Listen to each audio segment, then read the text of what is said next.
வணக்கம் மக்களே, சற்றுமுன் கிடைத்த தகவல் ஒன்றை பார்க்க போகிறோம். விஜயின் பவர் என்ன, மக்கள் சப்போர்ட் எவ்வளவு, எடப்பாடி சுட சுட எடுத்த சர்வே கசிந்த தகவல்.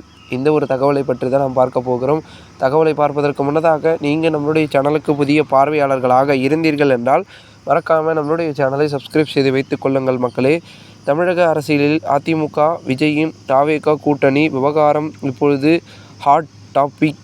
விஜய் அதிமுக கூட்டணிக்கு போக போறாரா?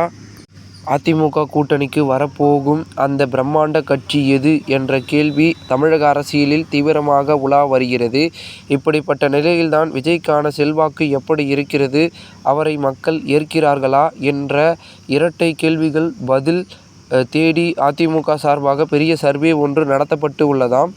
தமிழக வெற்றிக் கழகம் கட்சியை மாறி மாறி அதிமுக, பாஜக இரண்டு நேரடியாக கூட்டணி அழைக்க தொடங்கி உள்ளன. இதனால் விஜய் இதில் என்ன முடிவு எடுக்கப் போகிறார் என்ற கேள்வி எழுந்துள்ளது. காட்டுமன்னார் கோவில் பகுதியில் எடப்பாடி பழனிசாமி பேசுகையில், விழுப்புரத்தில் கம்யூனிஸ்ட் கட்சியின் மாநாடு நடத்த அனுமதி அளிக்கப்படுவதில்லை. திருச்சியில் விசிக மாநாட்டிற்கு அனுமதி கொடுக்க மறுக்கிறார்கள். விசிகவின் கொடிக்கம்பம் நடுவதை தடுக்கிறார்கள். எவ்வளவு அசிங்கப்பட்டுமா அந்த கூட்டணியில் இருக்க வேண்டும்? அந்த அவமானப்பட்டுமா திமுகவுடனான கூட்டணியில் தொடர வேண்டும்? சிந்தித்து பாருங்கள். அதிமுகவை பொறுத்தவரை எங்கள் கூட்டணியில் சேரும் கட்சிகளுக்கு ரத்தன கம்பளம் விரித்து வரவேற்போம். கூட்டணி என்பது சூழ்நிலைக்கு தக்கவாறு அமைப்பது சரியாக இருக்கும். அடுத்து பாருங்கள், ஒரு பெரிய கட்சி எங்கே கூட்டணிக்குள் வரப்போகிறது. பிரம்மாண்டமான கட்சி, எதிர்பார்ப்பு கொண்டு இருங்கள், வருவதை பாருங்கள். ஸ்டாலின் அவர்களே, பிரதானமான கட்சி எங்கள் கூட்டணிக்கு வரப்போகிறது, பொறுத்திருந்து பாருங்கள். நாங்கள் 234 தொகுதிகளில் 230 தொகுதிகளில் வெல்வோம், அதோடு தனித்து ஆட்சி அமைப்போம் என்று எடப்பாடி பழனிசாமி கூறினார். சட்டமன்ற தேர்தலை எதிர்கொள்ளும் விதமாக பிரதான கட்சி அனைத்தும் களம் நிலவரங்கள் எப்படி இருக்கிறது, மக்களின் மனநிலை என்ன என்பதனை அறிய தனியார் ஏஜென்சிகள் மூலம் ரகசிய சர்வே எடுத்து பார்க்கின்றனார்கள். இந்த சர்வே எடுப்பதன் நோக்கம் தங்கள் கட்சிக்கு மக்களின் ஆதரவு எப்படி இருக்கிறது என்பதனை அறிவது ஒருபுறம் இருந்தாலும், எதிர்க்கட்சிக்கு எந்தளவுக்கு ஆதரவு எதிர்ப்பும் இருக்கிறது என்பதனை தெரிந்து கொள்வதுதான் பிரதான கட்சிகளின் நோக்கமாக இருக்கிறது. இதற்கு காரணம், எதிர்க்கட்சிகள் வலுவாக இருக்கும் இடங்களில் அதனை பலவீனமாக்கவும், தங்கள் கட்சி மார்ஜினில் வெற்றி வாய்ப்பை இழக்கும் இடங்களில் கூடுதல் கவனம் செலுத்துவதற்காகத்தான்.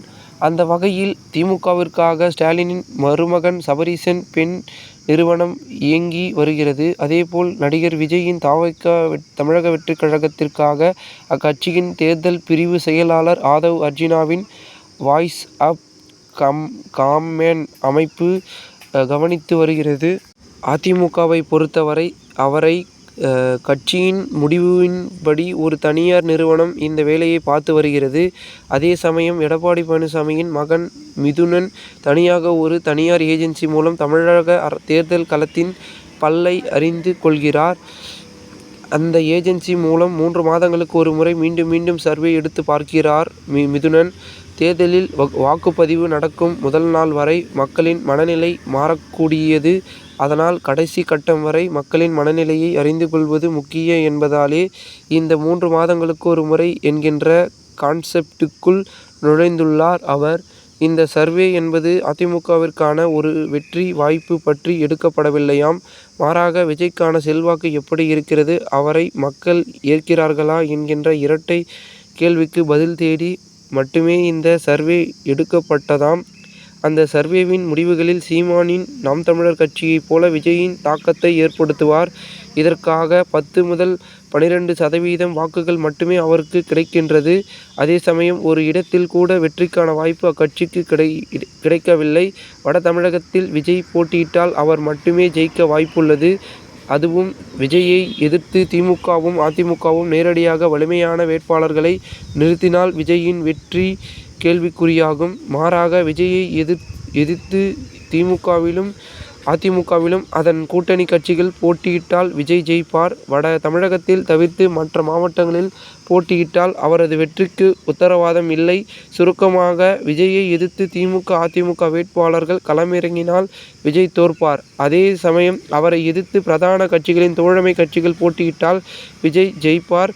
ஆக, த.வே.க. தனித்து போட்டியிட்டால் விஜய்க்கு மட்டுமே வெற்றி வாய்ப்பு இருக்கிறது. மற்றபடி தாக்கத்தை ஏற்படுத்தலாமே தவிர வெற்றி வாய்ப்பு என்பது மிக மிக குறைவு என்பதாகவே இருக்கிறது என்று அந்த சர்வே ரிசல்ட் சொல்கிறதாம். இந்த முடிவுகளை எடப்பாடி பழனிசாமியிடம் மிதுனன் காட்டியுள்ளார் என்கின்றனர் மிதுனனின் நட்பு வட்டாரங்கள். இந்த ஒரு தகவல் தற்பொழுது அரசியல் வட்டாரங்கள் பெரும் பேசும் பொருளாக மாறியிருக்கிறது. இந்த ஒரு தகவலை குறித்த பொதுமக்கள் உங்களுடைய கருத்துக்களை கமெண்ட் மூலமாக தெரிவிங்கள். போன்று நீங்கள் அரசியல் சார்ந்த நிகழ்வுகளாம் தினசரி தெரிந்து கொள்ள நம்முடைய சேனலை சப்ஸ்கிரைப் செய்து வைத்துக் கொள்ளுங்கள். நன்றி, வணக்கம் மக்களே.